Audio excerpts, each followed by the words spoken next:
Mixer machine দিয়ে concrete তৈরি করে বেস কলাম ছাদের ঢালাই করা। আসলে আমাদের দেশে এই কাজটি বেশিরভাগই লোকজন দিয়ে করা হয়, তবে আধুনিক সময় মিক্সার মেশিন দিয়ে করা হয়, কিন্তু উন্নত বিশ্বে কংক্রিট বোম ট্রাক পাম্পের মাধ্যমে করা হয়, অথবা মিক্সার প্লান আছে প্লান দিয়ে করা হয়।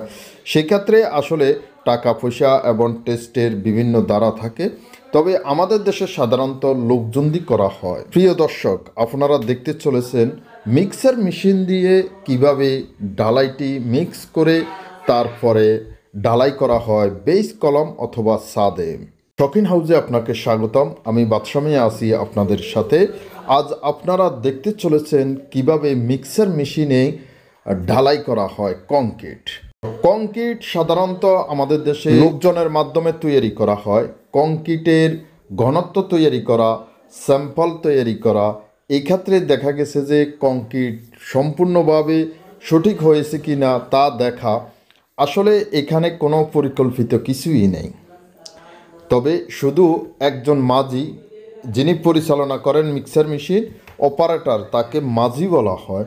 এই মাঝির সাথে 10 জন অথবা 12 জন লোক থাকে সহযোগিতা করার জন্য, যেমন বালু দেওয়া, খোয়া দেওয়া, পানি দেওয়া, আবার যখন মাজিয়ে মিক্স করে আবার এটাকে পরিপূর্ণ কংক্রিট তৈরি করে দেয়, সেগুলো আবার 3 জন 4 জনে নিয়ে বেস কলম অথবা ছাদে দেওয়া হয় বা হুইল বেরো দিয়ে নেওয়া হয়।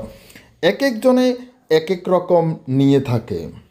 তবে এই কাজটির জন্য মাঝি বা যিনি এই মিক্সার মেশিন পরিচালনা করেন অপারেটর বা মাঝি বলা হয়, সে মাঝি দেখা গেছে যে 10,000 বা 15,000 টাকা কন্টাকে তৈরি করে দেওয়া হয় কংক্রিটগুলো।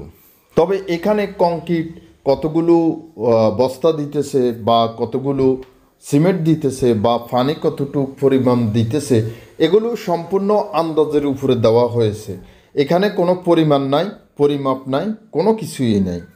তো প্রিয় দর্শক, আসলে আপনার স্বপ্নের বাড়িটি যখন তৈরি করবেন অবশ্যই রেডিমিক্স কংক্রিট দিয়ে তৈরি করবেন বা রেডিমিক্স কংক্রিট মেশিন দিয়ে কাজটি করবেন, ঠিক আছে।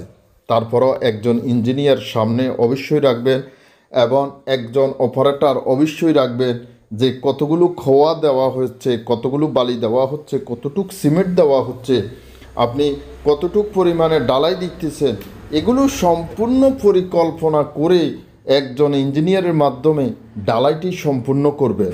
মিক্সার মেশিনে কাজ করা ভালো না খারাপ, আপনার মূল্যবান মন্তব্যটি অবশ্যই কমেন্ট বক্সে জানিয়ে দিবেন। আর আজকের ভিডিওটি কেমন হয়েছে অবশ্যই জানাবেন।